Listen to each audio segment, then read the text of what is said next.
Pernah tak anda pandang awan di langit atau corak pada roti bakar dan tiba-tiba nampak rupa macam muka orang tersenyum?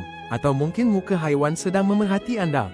Rasa macam mata anda menipu, kan? Ini adalah fenomena sangat biasa berlaku, di mana kita mula melihat corak familiar, terutamanya muka, pada objek yang sebenarnya tiada apa-apa. Ia bukan sihir, tapi otak kita sedang bermain. Sebenarnya, ini bukanlah silap mata atau anda berkhayal. Otak kita memang dicipta secara semula jadi untuk mengenal pasti muka dengan pantas dan cekap.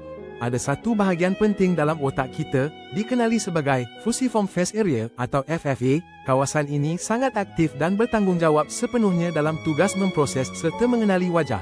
Ia yang membuat kita tersalah anggap melihat muka pada objek. Bahagian otak FFA ini sangat sensitif dan efisien. Ia boleh mengesan corak paling halus sekalipun. Hanya dengan sedikit petunjuk, ia akan terus membuat keputusan bahawa itu adalah sebuah muka. Kebolehan ini bukan kebetulan, ia hasil evolusi yang membantu nenek moyang kita untuk cepat membezakan kawan atau musuh, serta mengesan bahaya. Jadi, apabila anda nampak muka dalam awan, itu sebenarnya otak anda sedang melakukan tugasnya.